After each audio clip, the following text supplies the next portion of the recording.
Buenas noches, raza. Vivo en Jalisco y les voy a contar lo que me pasó a mí y a mi familia. Mi papá, don Jorge, siempre fue mi héroe. Ese papacito clásico, siempre sonriendo, contando chistes. Aunque fueran malísimos, nosotros nos reíamos. Él y mi mamá, doña Celia, eran mi refugio. Todos los domingos comíamos juntos.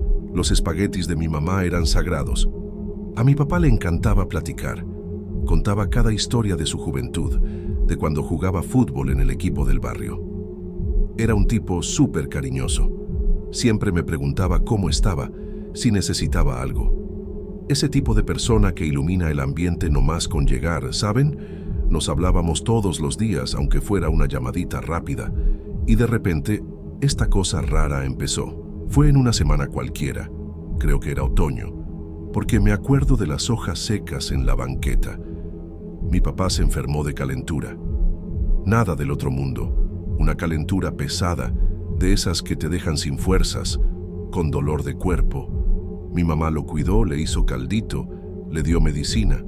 Se quedó unos 2, 3 días en cama, medio pachuco, pero nada que nos asustara de verdad.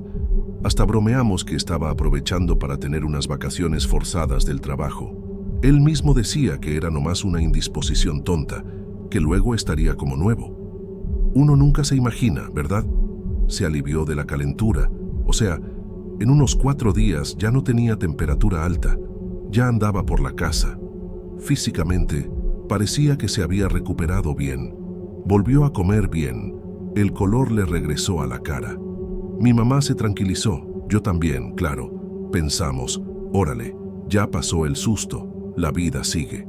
Me acuerdo que el fin de semana después de la calentura, hasta hicimos una carnita asada en su casa para celebrar que ya estaba mejor. Comió, se echó una chela, parecía mi papá de siempre, el don Jorge que conocíamos y queríamos. Pero en los días siguientes, algo muy raro empezó a pasar.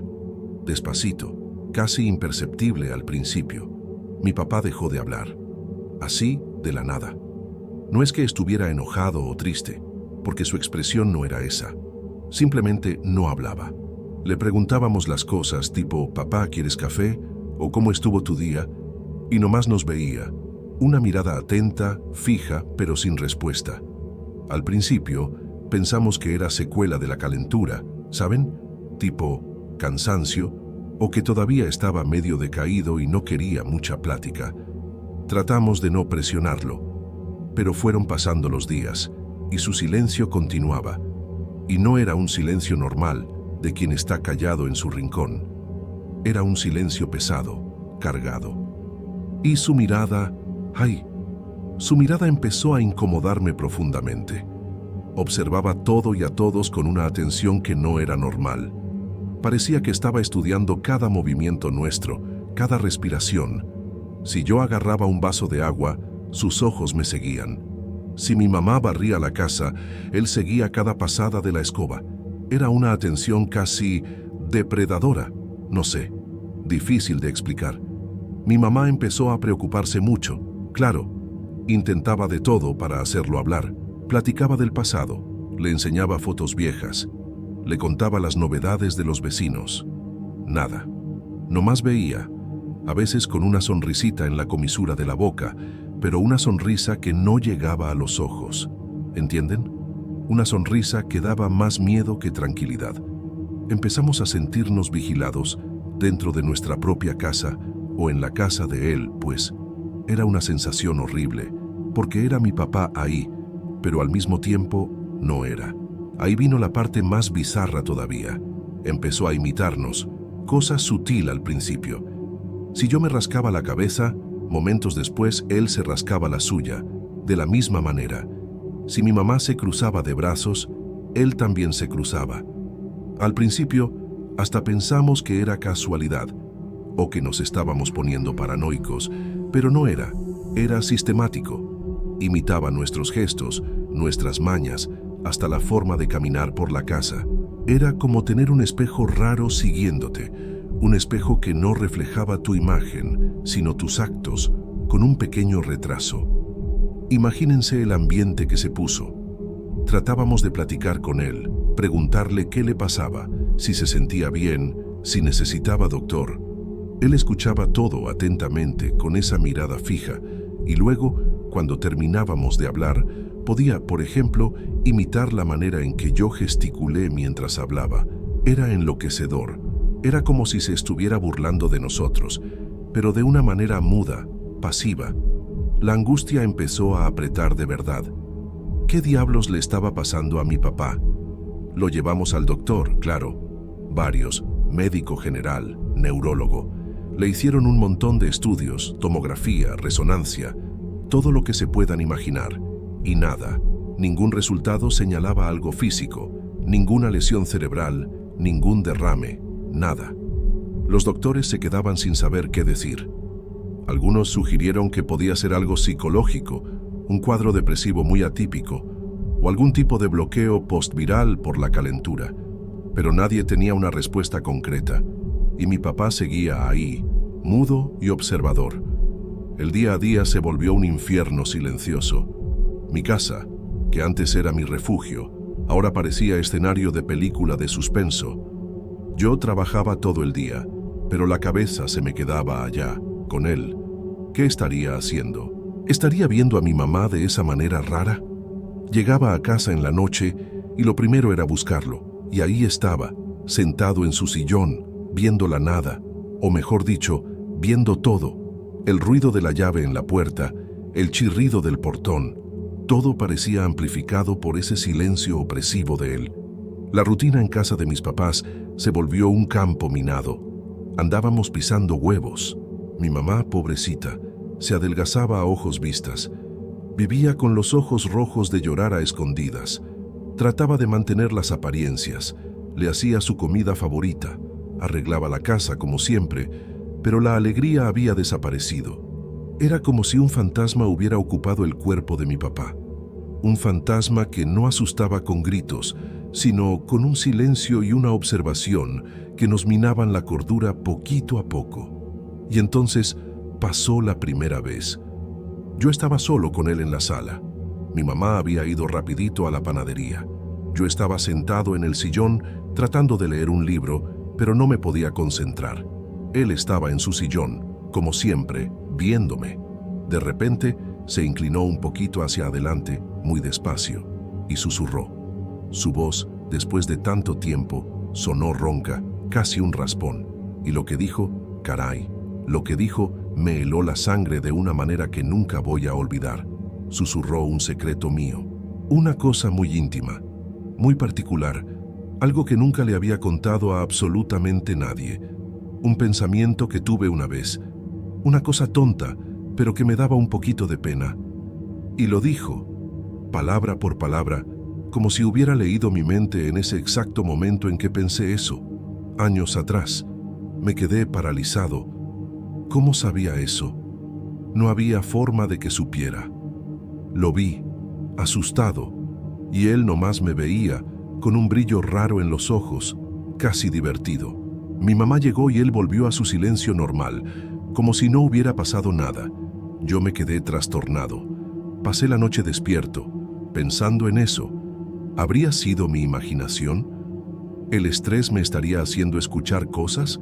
Pero era tan real, su voz, las palabras. Al día siguiente, traté de preguntar, enfrente de mi mamá, si me había dicho algo. Él nomás me vio, impasible. Empecé a dudar de mi propia cordura. Eso no podía ser real. Unos días después, mi hermana, que vive en otra ciudad y vino de visita, pasó por lo mismo. Estaba sola con él en la cocina y él le susurró algo que solo ella sabía, un miedo viejo de su niñez. Me habló llorando, espantada, sin entender nada. Ahí tuve la certeza, no estaba loco, eso estaba pasando de verdad. Nuestro papá, el hombre que nos crió con tanto amor, nos estaba espantando con nuestros propios secretos más profundos. La dinámica familiar cambió completamente. Empezamos a evitarnos cuando él andaba cerca, porque nadie quería quedarse solo con él. El miedo de lo que podría susurrar era paralizante, y lo peor, no podíamos compartir lo que decía. Eran cosas tan personales, tan íntimas, que daba pena, daba miedo exponerlas. Cada quien se guardaba para sí ese terrorcito particular, y eso fue creando una distancia enorme entre nosotros. La casa, que antes era de unión, se volvió un lugar de secretos y miradas desconfiadas. Me la pasaba analizando cada gesto suyo, cada mirada, tratando de descifrar qué se le pasaba por esa cabeza. ¿Estaría consciente de lo que hacía? ¿Sería algún tipo de juego cruel? ¿O lo estaría controlando algo? Las preguntas no tenían respuesta, y eso era lo más desesperante. La ausencia de lógica, de una explicación palpable, era lo que más me consumía. Me iba a trabajar y me pasaba el día con un nudo en la garganta, pensando en lo que me esperaba en casa. Me acuerdo de una noche que no pude dormir. Me quedé viendo el techo de mi cuarto, y lo único que me venía a la cabeza era la imagen de mi papá viéndome. Esa mirada vacía y al mismo tiempo tan llena de algo que no entendía. Empecé a tenerle miedo, miedo de verdad, miedo a mi propio papá. Eso es algo terrible de admitir, pero era la verdad. El hombre que me enseñó a andar en bicicleta, que me contaba cuentos para dormir, ahora era la fuente de mis peores pesadillas despierto. Volvimos a intentar con los doctores, les explicamos de los susurros. Nos veían con cara de, ustedes se están inventando esto. Sugirieron terapia familiar, psiquiatra para mi papá. Fue a algunas sesiones, mudo como siempre.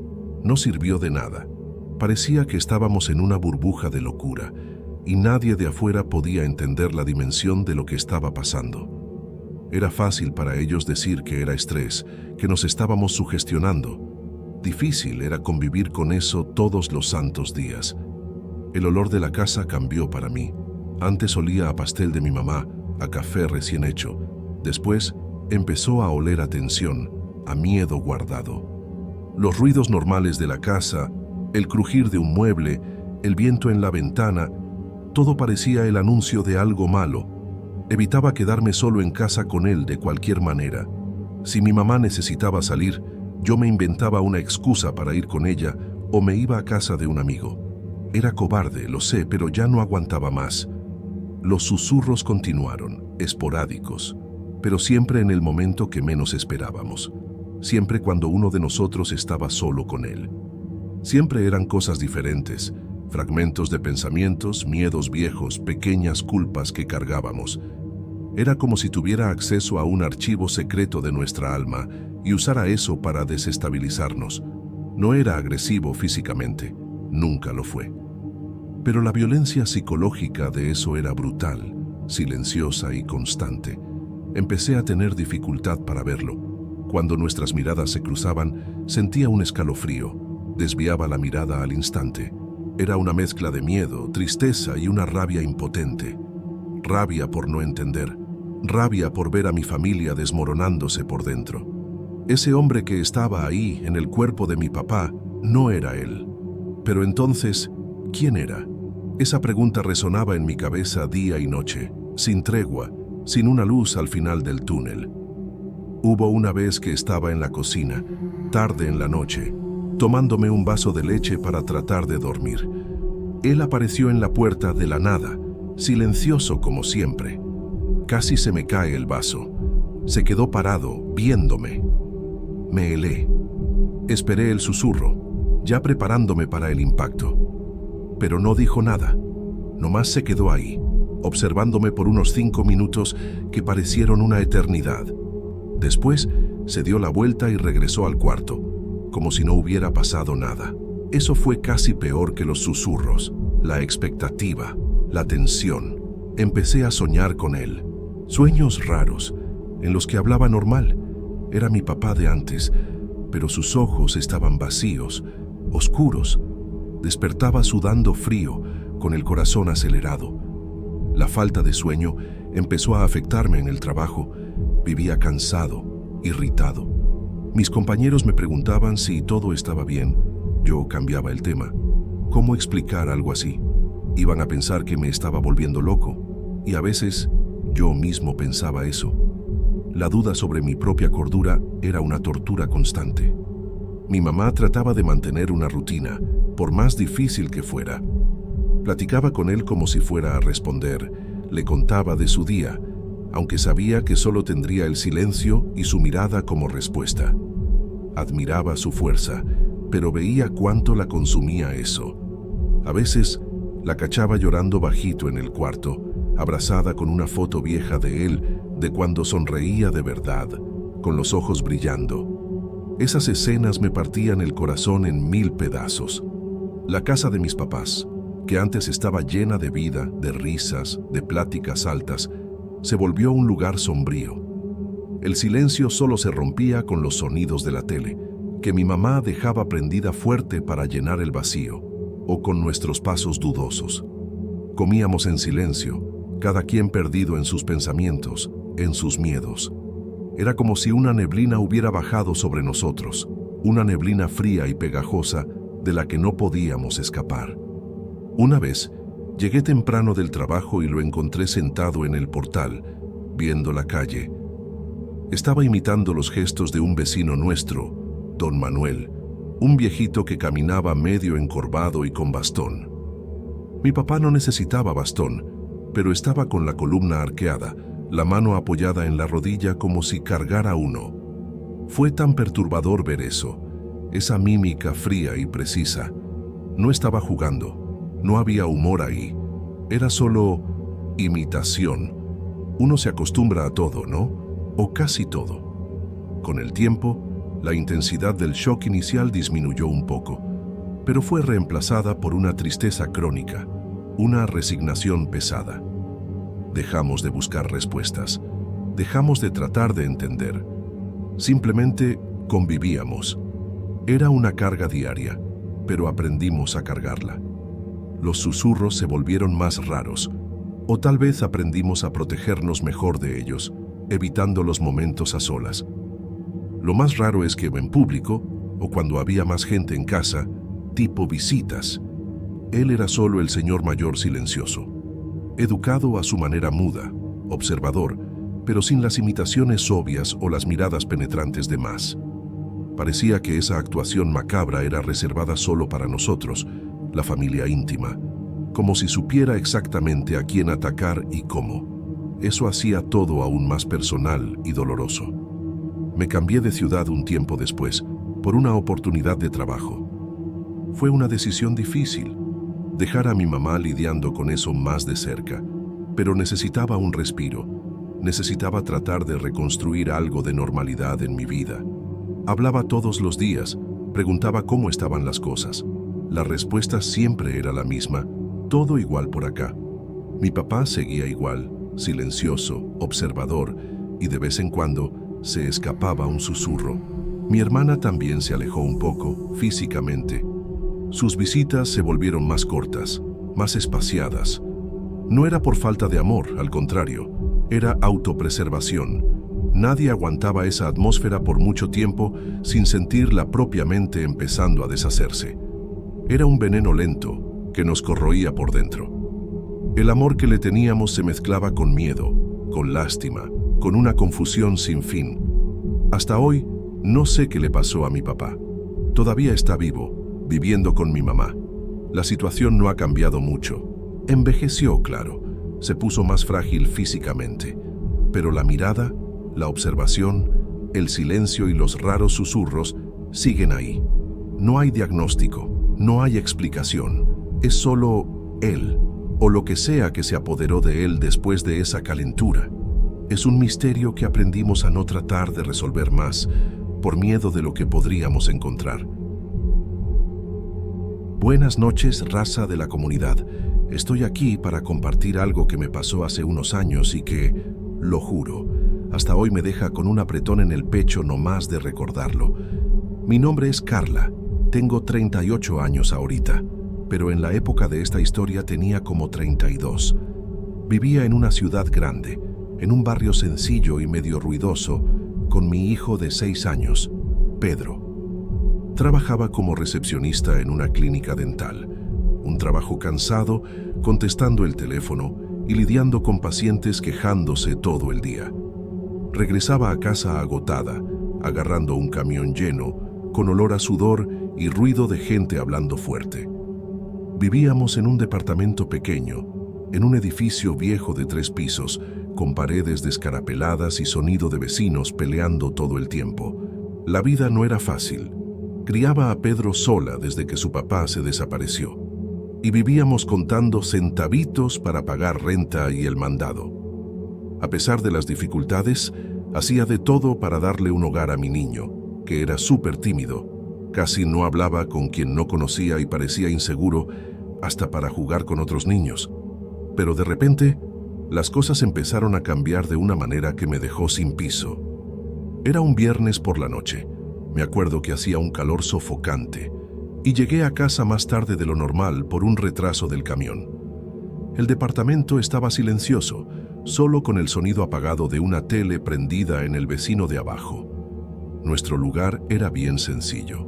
Una sala pequeña con un sillón viejo de tela rota, una cocina apretada con olor a gas y trastes en el fregadero y 2 cuartitos al fondo. El cuarto de Pedro tenía una cama individual, un colchón medio hundido y paredes pintadas de azul claro, ya desteñidas, con unos dibujos que él hacía con crayones. Lo dejaba con una vecina, doña Lupe, mientras trabajaba y lo recogía al final del día. Cuando entré vi a Pedro sentado en el piso del cuarto, jugando solo con unos carritos viejos, pero de una manera diferente. Se estaba riendo, hablando solo, como si estuviera platicando con alguien. Me pareció tierno al principio. Pensé que era solo imaginación de niño, pero algo en su voz me dejó inquieta. No sé explicar, parecía muy real, como si supiera que alguien estaba ahí con él. Al día siguiente, un sábado, estaba de descanso, así que pasé el día arreglando la casa y cuidando a Pedro. Barrí el piso de cerámica cuarteada, que siempre se llenaba de polvo por el viento de la ventana, y lavé unas ropas en la pila, que olía a detergente mezclado con humedad. Pedro estaba callado, jugando en el cuarto, y yo iba de vez en cuando a echarle un ojo. Siguió hablando solo, pero ahora parecía responderle a alguien, con frases como, «No, yo lo hago así», o «Está bien, pero solo un poquito». Me quedé recargada en la puerta, escuchando, y sentí un escalofrío. Le pregunté con quién estaba hablando, y solo me vio, me dio una sonrisita y dijo, «Con mi amigo». Mi corazón dio un brinco, pero traté de calmarme, pensando que era solo cosa de niño. Ya saben cómo es, su imaginación vuela lejos, pero en el fondo, algo parecía raro, como si él tuviera mucha certeza de lo que estaba diciendo. Esa tarde, mientras doblaba ropa en la sala, Pedro vino corriendo con un dibujo. Era un papel todo rayoneado con formas raras, como círculos dentro de otros círculos, y líneas que parecían letras, pero que yo no entendía nada. Le pregunté qué era y solo dijo, «Es lo que mi amigo me enseñó». Me quedé viendo eso, sin saber qué pensar. El dibujo no parecía cosa de niño, estaba muy derechito, muy detallado, como si hubiera seguido un patrón. Se me revolvió el estómago, pero me reí forzado y le dije que estaba bonito. Guardé el papel en un cajón de la cocina, sin poder dejar de pensar en eso. ¿Habría visto algo en la tele? ¿O alguien le enseñó eso? Pasé el resto del día distraída, sintiendo una incomodidad que no sabía explicar. En la noche, al acostarlo, lo oí murmurar algo bajito, pero no entendí las palabras. Parecía otro idioma, algo que nunca había escuchado. El domingo, oí a Pedro hablando solo en el cuarto otra vez, pero el tono era más serio, casi como si discutiera algo importante. Fui para allá y lo vi sentado de espaldas, jugando con unas piecitas de armar, hablando sílabas que yo no reconocía, con pausas, como si escuchara respuestas. Mi cuerpo se heló y le grité su nombre. Paró al instante, volteó hacia mí y sonrió, como si no hubiera pasado nada. Le pregunté qué estaba hablando, y solo se encogió de hombros y dijo, «Nada, solo jugando». No insistí, pero me quedé con eso en la cabeza. Pasé la tarde pensando si no sería mejor platicar con doña Lupe para saber si estaba aprendiendo algo raro con alguien, pero en el fondo sabía que ella no iba a tener respuesta para eso. Algo estaba fuera de lugar y no podía ignorarlo. El silencio de la casa parecía pesado y cada sonido parecía cargar algo que no entendía. El lunes regresé al trabajo, pero mi cabeza no estaba ahí. Mientras contestaba el teléfono, solo pensaba en Pedro y en esas cosas raras. El olor a alcohol de la clínica parecía más fuerte y estaba distraída. Una compañera, Marcia, me preguntó si todo estaba bien, pero solo murmuré que era cansancio. No quería contar, porque parecía tonto explicar que mi hijo estaba hablando solo y dibujando cosas raras. Cuando regresé a casa, recogí a Pedro con doña Lupe y me dijo que había estado callado, solo jugando solo. Eso no me tranquilizó. Parecía que algo peor iba a venir. Llegamos a casa y ya sentía un peso en el pecho. El olor a humedad de la cocina estaba más fuerte y el silencio era casi sofocante. Solo quería entender qué estaba pasando, pero no sabía por dónde empezar.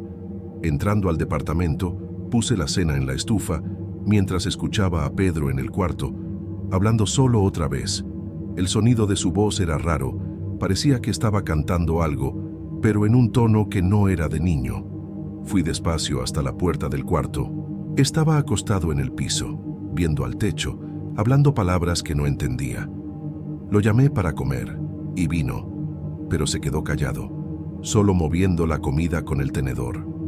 Le pregunté cómo estuvo su día, y solo me dio una sonrisita y dijo, «Padre». No sabía cómo seguir la plática, parecía que estaba en otro mundo. Después, mientras lavaba los trastes, lo oí riéndose bajito en el cuarto. Algo en esa risa me hizo parar lo que estaba haciendo. Sentí un escalofrío, como si algo estuviera fuera de lugar, pero no sabía qué. Se me revolvió el estómago y la noche parecía más larga que nunca. Esa noche, después de acostar a Pedro, no podía descansar. Mi colchón crujía con cada movimiento y el ventilador hacía un ruido molesto. Me quedé viendo el techo, pensando en lo que le estaba pasando a mi hijo. ¿Sería solo una etapa o algo malo de verdad? Decidí levantarme y echarle un ojo a su cuarto, solo para tranquilizarme. La puerta estaba entreabierta y la luz del pasillo iluminaba un pedazo de la pared. Fue ahí que vi algo que hizo que mi corazón se disparara. Las paredes, que antes eran azul desteñido con rayones de crayón, ahora tenían marcas diferentes, símbolos dibujados con algo negro, como carbón. Eran formas perfectas, como si alguien supiera exactamente lo que estaba haciendo. Me quedé parada, sintiendo un hielo bajarme por la espalda. ¿Cómo que esos dibujos? Pedro no tenía ni fuerza para dibujar algo tan derechito, y yo no dejaba pluma o carbón cerca de él. Me acerqué despacio, con miedo de despertarlo, y vi más de cerca. Eran círculos, triángulos, líneas que parecían formar algo, pero que no entendía. Cubrían casi la mitad de la pared, como si él hubiera hecho eso a escondidas. Se me revolvió el estómago, y sentí ganas de llorar, pero me aguanté. Vi a Pedro, que dormía tranquilo, con su carita relajada, como si no hubiera pasado nada. No sabía si limpiar eso en ese momento o esperar al día siguiente. Regresé a mi cuarto, cerrando la puerta por instinto, pero no dormí. Me quedé sentada en la cama, escuchando cada ruidito de la casa, imaginando cosas que no quería imaginar. Algo estaba muy mal y no tenía idea de qué hacer. Al día siguiente, antes de irme al trabajo, le pregunté sobre los dibujos en la pared. Solo me vio, con esos ojos grandes, y dijo, «Mi amigo pidió que los hiciera». Mi corazón se paró. Le pregunté qué amigo era ese, pero solo se encogió de hombros y siguió jugando. No insistí porque tenía miedo de la respuesta. Agarré una esponja y traté de limpiar la pared, pero lo negro no se quitaba fácil, parecía clavado ahí. Lo dejé así, con las manos temblando, y lo llevé a casa de doña Lupe.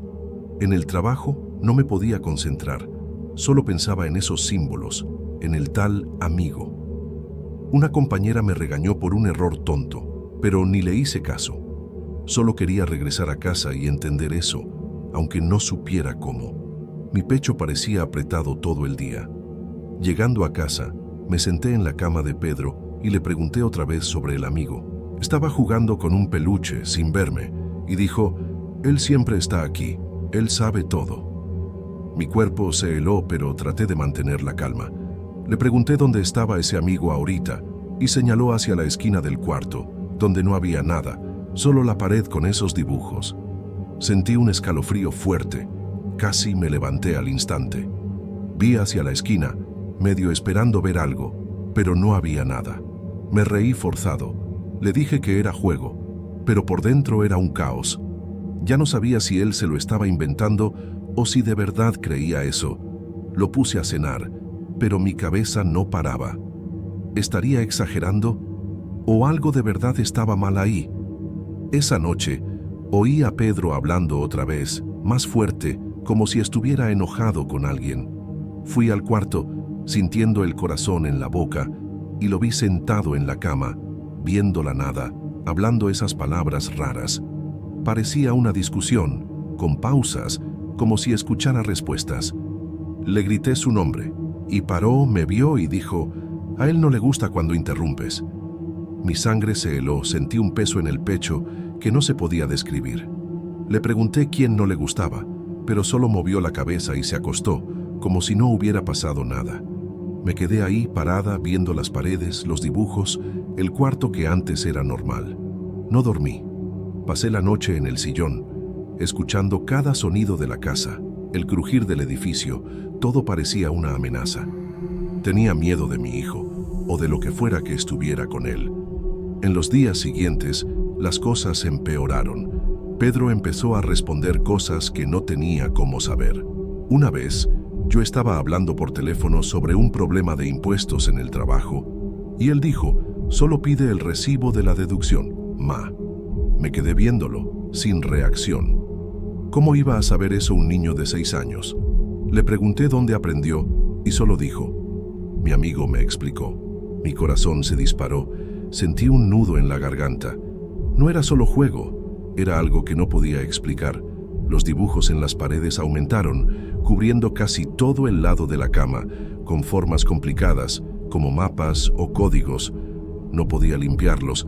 Parecía que entre más trataba, más aparecían. Estaba perdiendo el control y no sabía cómo parar eso.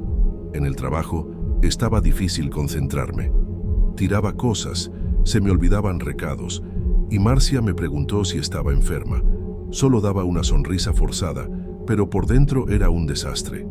En casa, Pedro parecía más distante. Pasaba horas en el cuarto, hablando solo o dibujando. A veces lo oía riéndose, pero era una risa más grave, rara.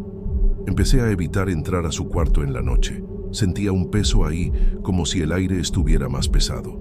El olor a polvo parecía mezclado con algo agrio.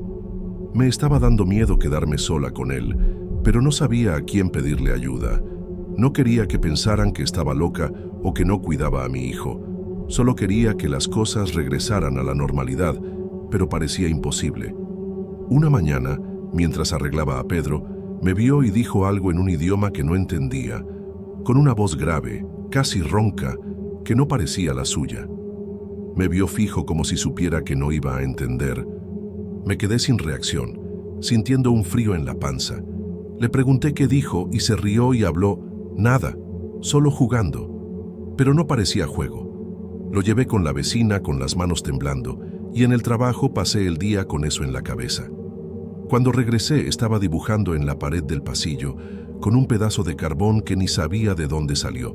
Los símbolos eran iguales a los del cuarto y estaba tan concentrado que ni me vio llegar. Sentí una desesperación que nunca había sentido antes, como si algo se me estuviera escapando. Traté de hablar con doña Lupe esa noche, sintiendo el corazón en la boca. Le expliqué que Pedro estaba raro, hablando cosas raras, dibujando en las paredes. Me dijo que él parecía normal con ella, solo jugaba callado. Eso no me tranquilizó, solo me dejó más confundida. Regresé al departamento, sintiendo el pasillo más oscuro, y cerré la puerta con fuerza. El silencio era casi palpable. Vi hacia el cuarto de Pedro. Estaba dormido, pero los dibujos en la pared parecían brillar levemente con la luz del pasillo. Parpadeé, pensando que era cansancio, pero la incomodidad no se quitaba. Me senté en el sillón, cargando una taza de té que ni me tomé, viendo la nada. Ya no sabía qué hacer, solo sentía el miedo creciendo. Una noche, Oí un ruido fuerte en el cuarto de Pedro, como si algo se hubiera caído. Corrí para allá con el corazón en la boca y lo vi sentado en la cama viendo la pared, riéndose bajito. Le pregunté qué pasó y solo dijo: él está enojado hoy. Mi cuerpo se heló, sentí un temblor que no paraba. Vi las paredes y parecía que los dibujos estaban más oscuros, más nítidos, como si los hubieran redibujado. No había nada en el piso, pero yo sabía que oí algo. Cargué a Pedro, aunque estaba pesado, y me lo llevé a mi cuarto, cerrando la puerta. Él no se quejó, solo se quedó callado. Pero yo sentía que no estaba sola ahí. El silencio parecía cargado, como si hubiera algo esperando. No dormí, solo me quedé abrazándolo, sintiendo el miedo apretarme. En la mañana vi un dibujo nuevo en la pared, bien cerca de donde él dormía. Era un círculo grande con líneas saliendo de él, como rayos, y en el medio parecía tener algo que recordaba un ojo. Se me revolvió el estómago. Sentí un pánico que casi me hizo gritar. ¿Cómo apareció eso ahí? Estuve despierta la mayor parte de la noche. No había cómo. Vi a Pedro, que despertaba sonriente, y no pude decir nada. Pinté encima de los dibujos con pintura blanca que tenía guardada, pero al día siguiente, algunos símbolos estaban ahí otra vez, como si la pintura no agarrara. Sentí una desesperación tan grande que lloré sola en la sala, escondida, mientras él jugaba. Mi cuerpo estaba al límite, mi mente nublada. Ya no sabía qué era real o imaginación. Después de eso, empecé a evitar el cuarto de Pedro lo más que podía. Lo dejaba jugar en la sala, pero aún así hablaba solo, y yo fingía no escuchar. No pintaba más las paredes, parecía inútil. Entonces cubrí los dibujos con carteles viejos, solo para no tener que verlos. El olor raro en el aire no se iba, y a veces parecía que las voces con las que hablaba estaban más altas, aunque no entendiera. No dormía bien, solo me quedaba dormida por unos minutos y ya despertaba asustada. En el trabajo, casi me corrieron por tantos errores. En casa, Pedro parecía más distante cada día, como si yo ya no fuera su mamá. Lo estaba perdiendo, o algo me lo estaba quitando. No sabía cuál de las dos opciones era peor, solo que me estaba hundiendo. Logré apartar una cita con un psicólogo infantil, usando dinero prestado, pero tardaba en conseguir lugar. Mientras esperaba, lo mantenía cerca, aunque doliera verlo tan distante. Los dibujos continuaron, pero dejé de tratar de cubrirlos. En la noche, escuchaba los murmullos, pero fingía que no los oía, solo para no volverme loca.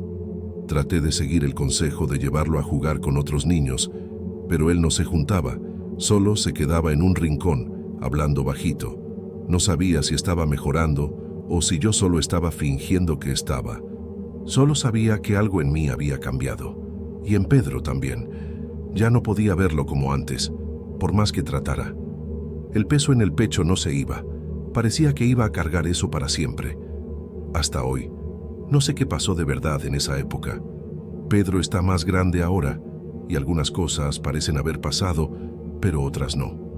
Ya no dibuja más en las paredes, pero a veces todavía habla solo, o dice cosas que no tienen sentido para su edad. Nunca pude explicar los símbolos, los idiomas, o el talufi amigo. Trato de no pensar mucho en eso, pero cada vez que entro a su cuarto, ahora repintado, siento un frío en la panza, como si algo todavía estuviera ahí. No le conté a mucha gente, porque no quería que me juzgaran o que vieran a Pedro diferente. Solo estoy desahogándome aquí, porque guardar esto solo para mí es demasiado pesado. No espero que entiendan o que tengan respuestas. Solo quería sacarlo. ¿Saben? Viendo hacia atrás, veo que mi vida en esa época era una lucha, pero llena de amor por Pedro. Pensaba que podía protegerlo de todo, que éramos solo él y yo contra el mundo. Pero esas semanas me enseñaron que no tengo tanto control así. No sé si lo que pasó fue cosa de su cabeza, de la mía, o algo que no puedo imaginar. Puedo regresar al trabajo, hacer la cena para Pedro como si no hubiera pasado nada. Pero cuando la casa se queda callada y escucho un murmullo, el miedo regresa. Todavía veo las esquinas del cuarto antes de dormir, Todavía me pregunto quién o qué estaba ahí con nosotros.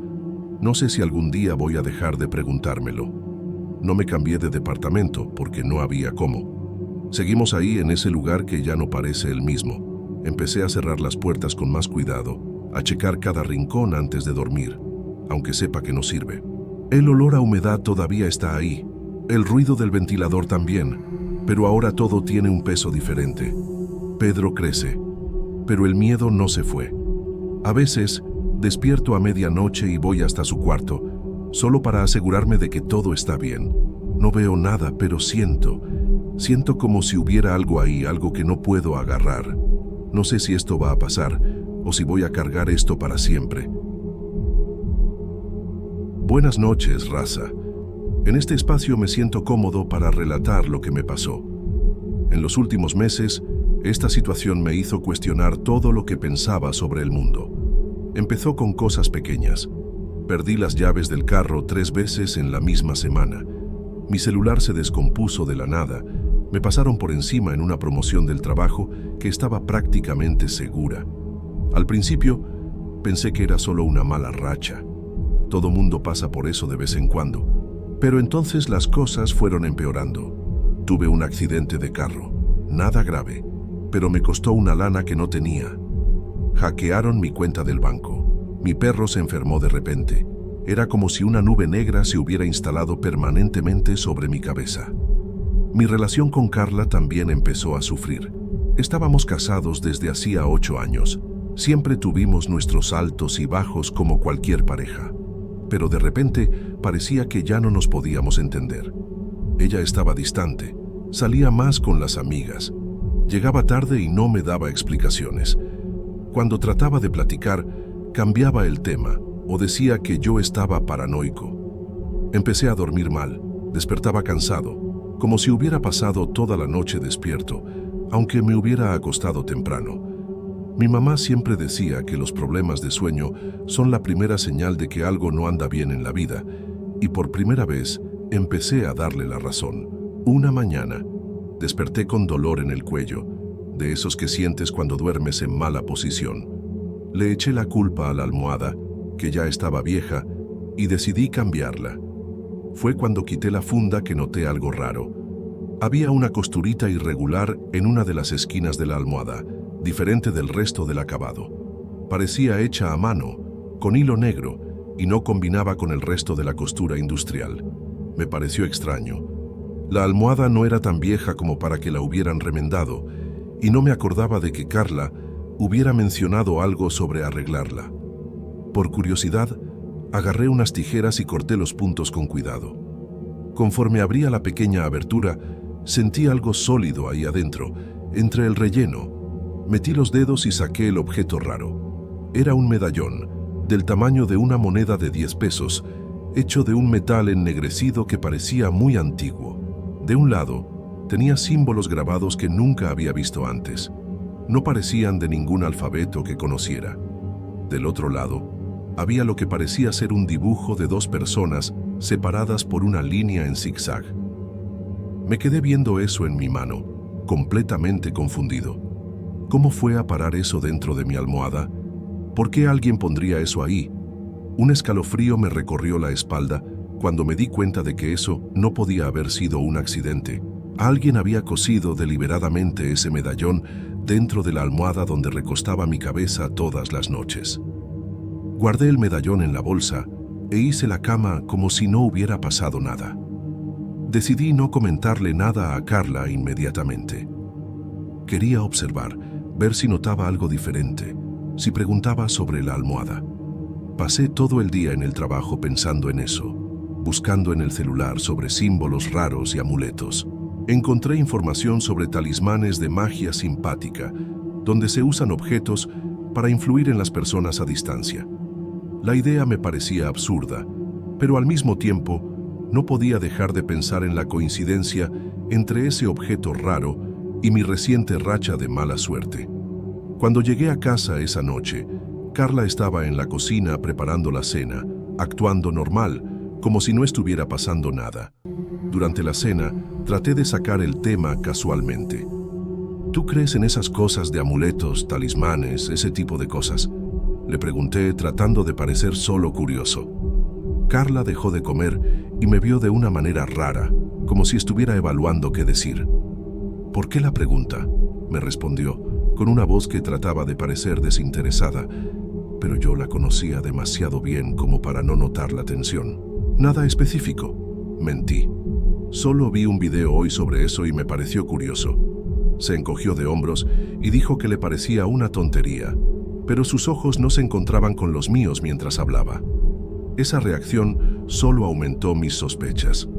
Después de la cena, cuando se fue a bañar, aproveché para echarle un ojo a su celular, algo que nunca había hecho antes y que me hizo sentir culpable, pero necesitaba respuestas. En el historial del navegador encontré búsquedas sobre rituales de separación, cómo alejar al marido, amuletos para controlar el destino y símbolos de dominación. Mi corazón se aceleró. También había correos intercambiados con alguien llamada Madre Jurema, con quien Carla parecía haber encargado trabajos. Esa era la palabra que usaban.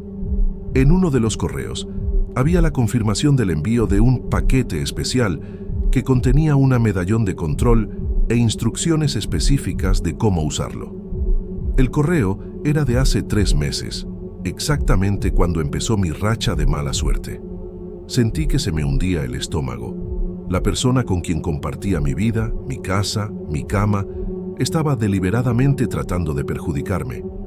Cuando Carla salió del baño, yo estaba sentado en la sala con el medallón en la mano. Su cara se puso pálida instantáneamente al ver el objeto. ¿Dónde encontraste eso?, me preguntó, con la voz temblorosa. Tú sabes muy bien dónde lo encontré, le respondí, tratando de controlar la rabia y el miedo que crecían dentro de mí. Quiero saber por qué, Carla. ¿Por qué me harías esto? Se quedó callada por un momento. Después se sentó lentamente en el sillón frente a mí. Sí, no lo entenderías, dijo finalmente. Necesitaba una salida, una manera de recuperar el control. Le pregunté qué quería decir con recuperar el control. Suspiró profundamente y empezó a hablar sobre cómo se sentía atrapada, cómo nuestra relación la sofocaba, cómo quería seguir un camino diferente pero no tenía valor para terminar. ¿Entonces decidiste arruinar mi vida en vez de simplemente platicar conmigo?, le pregunté, incrédulo. Negó con la cabeza. Pues no era para arruinar tu vida. El ritual era para aflojar los lazos entre nosotros, para que la separación fuera más fácil, menos dolorosa, para que tú naturalmente te alejaras, encontraras otros intereses. Me reí sin humor. Bueno, funcionó de manera diferente, ¿no? Perdí mi trabajo, casi pierdo mi carro, tengo problemas financieros. Eso no es aflojar lazos, Carla, eso es sabotaje. Parecía genuinamente sorprendida con la extensión de lo que me había pasado. Madre Jurema dijo que sería solo una influencia sutil, que ni te darías cuenta, murmuró más para sí misma que para mí. Algo en la manera como habló me hizo pensar que había más. ¿Qué más hiciste, Carla?, le pregunté, sintiendo un nudo en el estómago. Desvió la mirada. El medallón en la almohada era solo parte del ritual, admitió finalmente. Hay otros objetos. Necesitan estar en lugares específicos de la casa para que el círculo de influencia esté completo. Me quedé en shock. Nuestra casa, el lugar donde debería sentirme seguro, estaba llena de objetos puestos ahí para perjudicarme, para manipularme. ¿Dónde están?, exigí saber. Dudó, pero acabó cediendo. Hay uno en la maceta de la sala, otro atrás de la cabecera de nuestra cama, un tercero dentro de la caja de herramientas en el sótano, y el último se detuvo, pareciendo avergonzada. El último está cosido en el forro de tu chamarra favorita. Me levanté inmediatamente y fui a verificar. En cada lugar que mencionó, encontré pequeños objetos similares al medallón. Un disco de metal con símbolos grabados, una pequeña bolsita de tela que contenía lo que parecían ser hierbas secas, y un cabello, que supongo era mío, una moneda antigua con inscripciones borradas, y en mi chamarra, un pequeño saquito de cuero cosido tan discretamente que nunca lo noté, aunque usara la chamarra frecuentemente. Junté todo y lo puse en la mesa de centro de la sala. Viendo esa colección macabra, sentí una mezcla de rabia, traición y, extrañamente, alivio. Por lo menos ahora sabía qué estaba pasando. No me estaba volviendo loco, no era solo mala suerte. Había una explicación, por más absurda que pareciera. ¿Cuánto tiempo?, le pregunté, mi voz casi un susurro. ¿Cuánto tiempo llevas haciendo esto? Carla respiró profundo antes de responder. El ritual principal, con el medallón en la almohada, fue hace 3 meses. Pero dudó. He estado usando pequeños hechizos y amuletos desde hace casi 2 años. 2 años. Me quedé aturdido. Por 2 años, la mujer que amaba había estado secretamente tratando de manipular mi vida, mis sentimientos, mi destino. ¿Por qué no simplemente terminar conmigo?, le pregunté genuinamente confundido. ¿Por qué todo este esquema elaborado? Se encogió de hombros, pareciendo más pequeña y vulnerable de lo que jamás la había visto. Tenía miedo, admitió. Miedo de cómo reaccionarías, miedo de quedarme sola, miedo de tomar la decisión equivocada. Los rituales me daban la ilusión de control, de que podría suavizar las cosas, hacerlas menos dolorosas. Me senté otra vez, tratando de procesar todo eso. Parte de mí quería gritar, echarla de la casa inmediatamente. Otra parte estaba curiosa. Quería entender más sobre cómo funcionaba todo eso, si realmente tenía algún poder o si era solo coincidencia. ¿Realmente crees que esos objetos tienen poder?, le pregunté finalmente. Asintió lentamente. Al principio no estaba segura. Pensaba que era más un apoyo psicológico para mí, ¿sabes? Algo que me diera valor. Pero después que empecé a ver cambios reales, se detuvo, pareciendo darse cuenta de que estaba admitiendo haber visto los efectos negativos en mi vida. No imaginé que sería tan fuerte, completó en voz baja.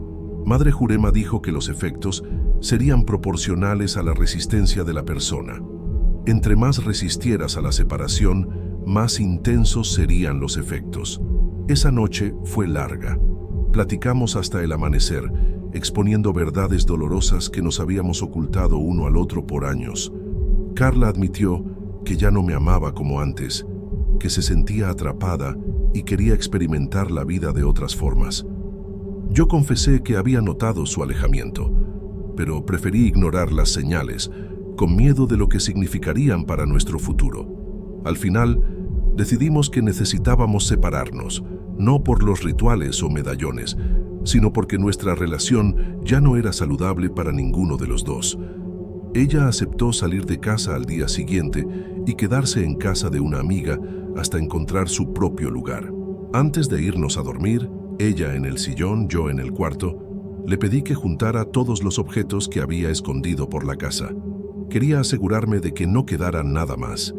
A la mañana siguiente, mientras Carla arreglaba sus cosas, decidí limpiar la casa completamente.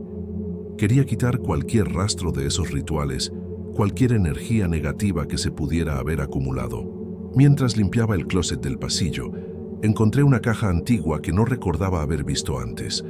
Dentro de ella había más medallones, pequeños saquitos de hierbas, velas medio derretidas y un cuaderno. El cuaderno contenía anotaciones detalladas, con fechas que se remontaban al inicio de nuestra relación. Carla no había empezado esto hace 2 años. Llevaba practicando esos rituales desde el principio, hace 8 años. Había registros de hechizos de atracción al inicio, después rituales de compromiso, cuando empezamos a vivir juntos, amuletos de fidelidad, cuando sospechó que yo podría estar interesado en una compañera de trabajo, no lo estaba, y finalmente, los recientes rituales de separación. Cuando confronté a Carla con el cuaderno, parecía genuinamente avergonzada. Siempre tuve miedo de perder el control, admitió. Desde pequeña, mi abuela me enseñó sobre estas cosas. Decía que una mujer necesita saber cómo guiar su destino. Le pregunté si realmente creía que toda nuestra relación había sido influenciada por esos rituales. Se quedó callada por un momento. Después dijo algo que me persigue hasta hoy. Ya no sé qué habría pasado naturalmente y qué fue influenciado. Tal vez por eso necesito parar, para descubrir que es real. En ese momento, sentí una profunda sensación de impotencia. ¿Cuántas de mis decisiones, sentimientos y acciones en los últimos 8 años habían sido realmente mías? ¿Cuántas habían sido sutilmente manipuladas por objetos escondidos en mi propia casa? Carla se fue esa tarde, llevándose solo su ropa y objetos personales. Dejó atrás todos los artículos relacionados con los rituales, diciendo que yo podía hacer lo que quisiera con ellos. Pasé los días siguientes en un estado de confusión e introspección. Parte de mí quería tirar todo, quemar esos objetos y olvidar que todo eso pasó. Otra parte estaba curiosa. Quería entender más sobre ese mundo extraño que había afectado mi vida sin que yo lo supiera. Acabé guardando todo en una caja y poniéndola en el desván. No estaba listo para deshacerme de eso, pero tampoco quería que estuviera a la vista. Curiosamente, en las semanas que siguieron, mi suerte empezó a mejorar. Conseguí un nuevo trabajo, mejor que el anterior. Mi carro dejó de presentar problemas. Hasta mi perro parecía más saludable y energético. Eso fue hace 6 meses. Carla y yo finalizamos nuestro divorcio de forma amigable, considerando las circunstancias. Ella se mudó a otra ciudad, empezó una nueva vida. Yo me quedé en la misma casa, aunque consideré mudarme. Algo me mantiene aquí, tal vez la necesidad de reclamar este espacio como verdaderamente mío. Ocasionalmente, me sorprendo viendo esquinas específicas de la casa, la maceta de la sala, la cabecera de mi cama, preguntándome si todavía hay alguna influencia residual de esos objetos, si todavía estoy siendo sutilmente manipulado de alguna forma. Es una sensación extraña vivir con esa duda, nunca estar seguro de qué es genuinamente tuyo y qué puede haber sido influenciado por fuerzas que ni comprendes. Anoche, mientras buscaba un documento viejo, encontré otro medallón escondido dentro de un libro en el librero, un libro que Carla me regaló en nuestro primer aniversario de bodas. Me quedé viendo ese objeto por horas, pensando en cuántos más podrían estar regados por la casa, cuántos todavía no he descubierto. La sensación de impotencia regresó con toda su fuerza. Incluso ahora, meses después, incluso con Carla lejos, no puedo estar seguro de que estoy completamente libre de esa influencia. A veces, despierto a medianoche con la sensación de que hay algo observando, algo esperando. Racionalmente, sé que es solo el trauma del descubrimiento, el shock de darme cuenta de que fui manipulado por tanto tiempo. Pero una parte de mí se pregunta si hay algo más, algo que todavía no comprendo completamente. Buenas noches. Yo todavía vivía con una gran parte de la familia en una casona antigua, herencia de mi abuelo. Éramos muchos, unos 12 en total, si se cuenta bien. Yo, mis papás, mis 2 hermanos menores, una tía viuda con sus 3 hijos, mis primos, y un tío soltero que vivía medio de arrimado, pero ayudaba con las cosas de la casa. Era ese relajo organizado, ¿saben? Siempre había gente entrando y saliendo, ruido de plática, olor a comida. La casa era enorme, de esas con muchos cuartos, un pasillo largo que crujía en la noche y un patio grande atrás. Tenía sus problemas, claro, una fuga aquí, una pintura descarapelada allá, pero era nuestro hogar. Nos las arreglábamos, dividíamos los gastos, las tareas. Había pleitos, obvio, como en toda familia grande, pero en general nos llevábamos bien. Me acuerdo de las noches de domingo, con todos reunidos en la sala viendo tele, o de las comidas de sábado con esa gritería buena de los niños, mis primos más chicos, corriendo para acá y para allá. La vida seguía en ese ritmo, cada quien con su rutina. Yo trabajaba en una tienda de material de construcción, nada glamoroso, pero estaba cerca de casa. Mis tíos tenían sus trabajos, mi mamá y mi tía se encargaban de la mayor parte de la casa. Los más chicos iban a la escuela. Teníamos nuestros rinconcitos, nuestros hábitos. A mí me gustaba leer en el portal al final de la tarde. Mi tío soltero adoraba cuidar las plantas del patio, cosas sencillas del día a día, que hacían que esa casa fuera un hogar, a pesar de lo lleno que estaba. Entonces, un día apareció la primera foto. Mi tía, la viuda, la encontró encima de la mesita de centro de la sala. Era una foto impresa, de esas de máquina antigua, ¿saben? y mostraba a mi tío soltero, Seca, echando la siesta en el sillón de la sala con la boca medio abierta, roncando que daba gusto. Nos reímos, nos pareció chistoso. Alguien debía haberla tomado para vacilar con él. Preguntamos quién fue, pero nadie se hizo responsable. Mi primo mayor, Beto, era el sospechoso número 1. A él le encantaba hacer travesuras, pero juró por todos los santos que no era él. Nos encogimos de hombros. Pensamos que era broma de alguien y pronto el graciosito se iba a entregar. Pero entonces, como 2 días después, apareció otra foto. Esta vez, estaba metida debajo de la puerta del cuarto de mi mamá. Mostraba a ella y a mi papá cenando en la cocina, en una noche cualquiera. Nada del otro mundo, solo los dos ahí, comiendo. Pero el ángulo era raro, como si alguien hubiera tomado la foto desde la puerta entreabierta, sin que ellos se dieran cuenta.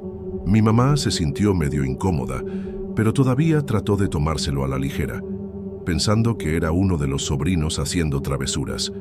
Pero las fotos siguieron apareciendo, una por día, a veces 2, siempre impresas, en papel fotográfico sencillo, sin ninguna identificación. Y las capturas eran cada vez más personales. Una foto mía, por ejemplo, leyendo en el portal, como siempre hacía. Pero la foto estaba tomada desde un ángulo que parecía ser desde adentro de la casa, por la ventana de la sala, sin que yo hubiera visto a nadie ahí. Empezó a dar una cosa rara, una sensación de que alguien nos estaba observando demasiado de cerca, registrando nuestros momentos más banales. La gracia de la broma se acabó rapidito. Ya nadie se reía. Nos reuníamos en la sala, veíamos las fotos esparcidas en la mesa, y un silencio tenso se apoderaba del ambiente. ¿Quién estaba haciendo eso? ¿Y por qué?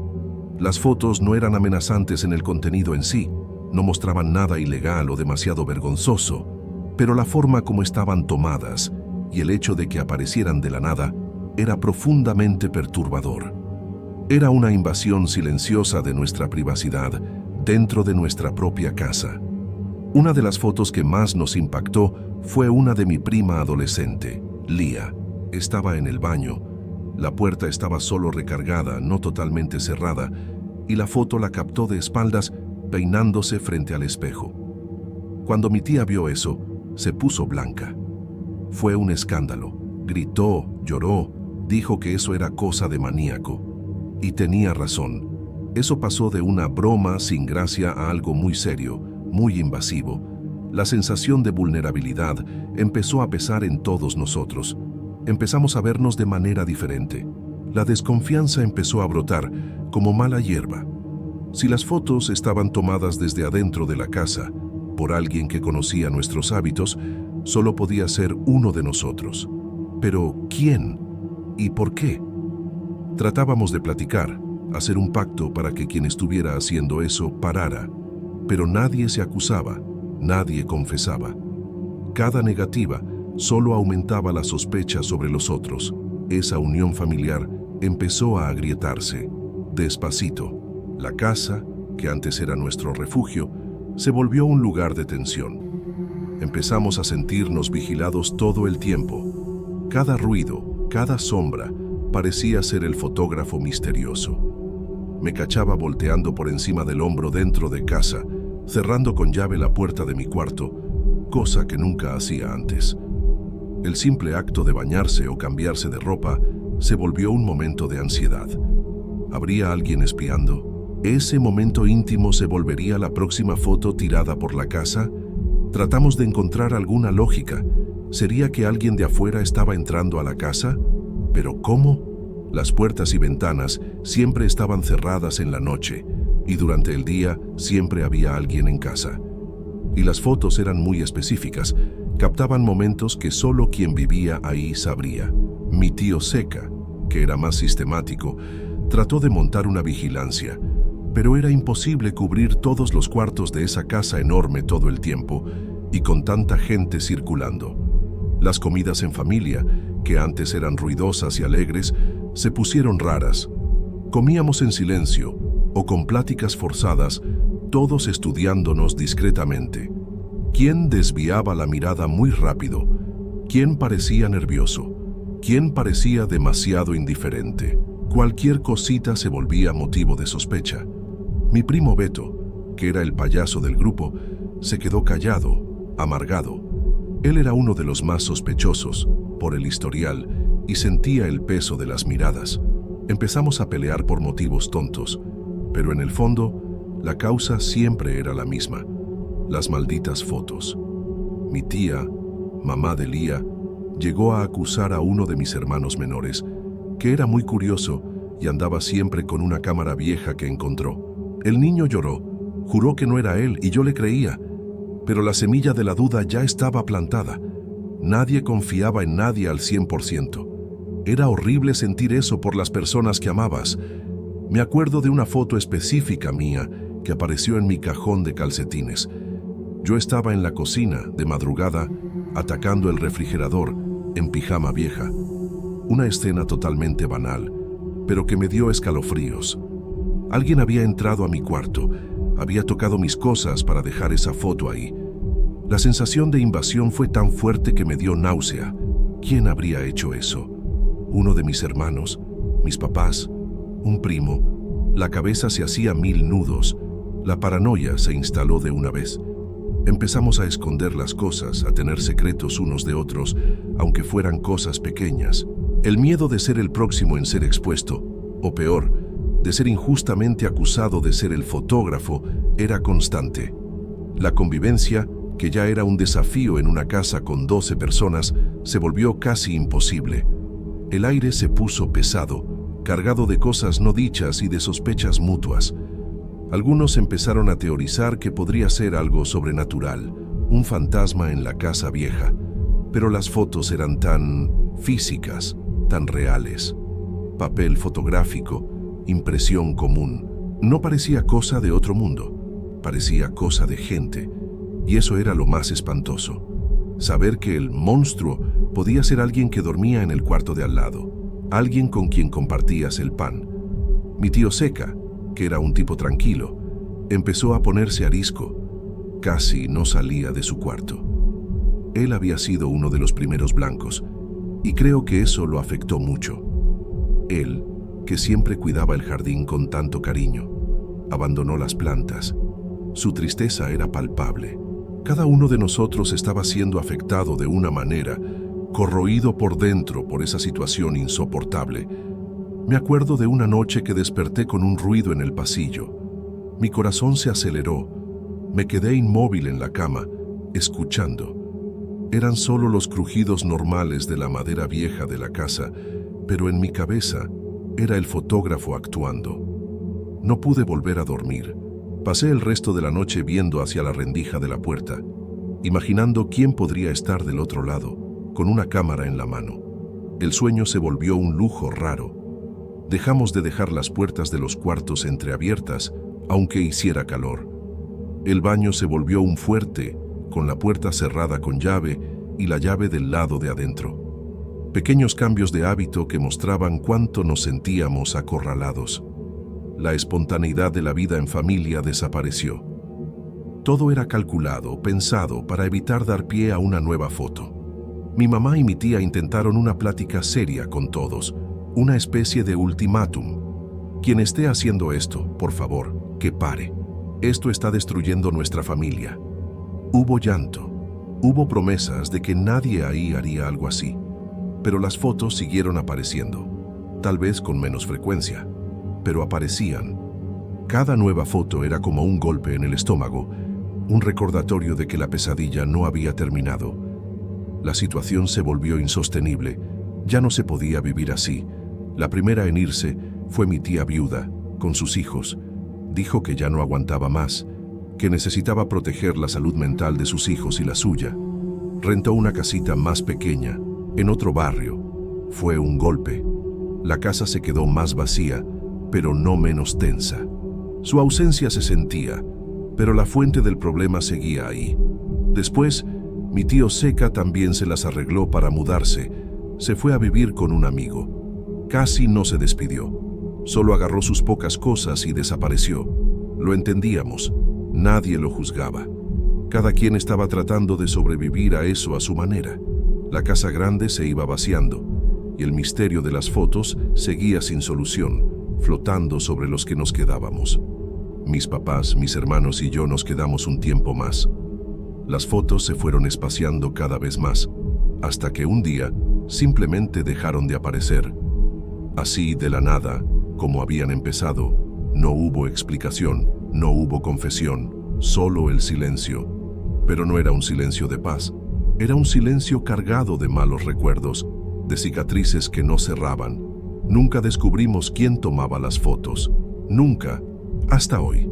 Esa es una pregunta que queda en el aire cuando, muy raramente, tocamos ese tema. Cada uno de nosotros que vivió eso debe tener sus propias sospechas, sus propios fantasmas, pero nadie habla abiertamente. Creo que el miedo de reavivar esa paranoia o de acusar a un inocente es demasiado grande. Lo que quedó fue una ruptura de confianza profunda. Incluso después de que las fotos pararon, no volvimos a ser como antes. Esa ligereza, esa certeza de que la familia era un puerto seguro, eso se perdió. Yo mismo, por mucho tiempo, tuve dificultad para sentirme totalmente cómodo cerca de las personas, incluso de las más cercanas.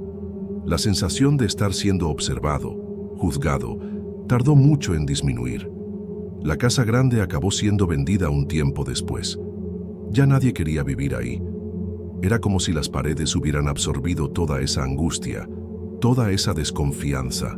Para mí esa casa se volvió sinónimo de un periodo muy sombrío, un lugar donde la intimidad fue robada y la familia se deshizo por dentro, por culpa de pedazos de papel con imágenes robadas. Hasta hoy, cuando veo una foto impresa medio suelta, o cuando alguien me toma una foto de sorpresa, me da escalofríos. Es una reacción instantánea, un recuerdo de ese tiempo en que cada clic podía ser una nueva puñalada a nuestra tranquilidad. Nunca supimos si era uno de nosotros, jugando un juego enfermizo, o si era algo aún más raro. Y esa duda, esa incertidumbre, es lo que sigue espantando. La vulnerabilidad que sentimos, la exposición, eso no se quita fácil. Es como si nos hubieran quitado una cáscara, y la piel de abajo se quedó sensible para siempre. Empiezas a cuestionar todo, a ver a las personas con otros ojos. Y lo peor es que, en el fondo, una parte de ti todavía se pregunta, ¿y si yo fuera el próximo? O peor, ¿y si, de alguna manera que no entiendo, yo hubiera contribuido a eso sin saberlo? Esta historia no tiene un final feliz. Es solo un relato de cómo algo aparentemente pequeño, fotos apareciendo, puede destruir la paz de una familia entera, minando la confianza y plantando la semilla de la duda de una manera que marca para siempre. Es el tipo de cosa que cargas contigo, un peso silencioso, un recuerdo de que el lugar más seguro puede volverse el más espantoso. Tratamos de seguir adelante. Claro, la vida continúa, pero hay cosas que se quedan grabadas en la memoria, en los huesos, y esa sensación de tener la privacidad invadida, de no saber en quién confiar dentro de tu propio hogar, es una de ellas. Es un tipo de terror que no grita, sino que susurra, y que te deja viendo por encima del hombro el resto de la vida. Mis hermanos y yo raramente hablamos de eso. Mis papás, menos aún. Es como si hubiéramos hecho un pacto silencioso de enterrar esa memoria lo más profundo posible. Pero está ahí, y de vez en cuando regresa para espantar, para recordar que la normalidad es algo muy frágil y que lo desconocido puede estar mucho más cerca de lo que imaginamos. Todavía hoy, me pregunto quién era. ¿Cuál de los 12? ¿O sería alguien que ni consideramos? La falta de respuesta es lo que más corroe. Si hubiera un culpable claro, tal vez podríamos procesarlo. Tal vez podríamos odiar a alguien específico. Pero sin eso, la sospecha recae sobre todos y sobre nadie al mismo tiempo. Es un fantasma que no tiene cara.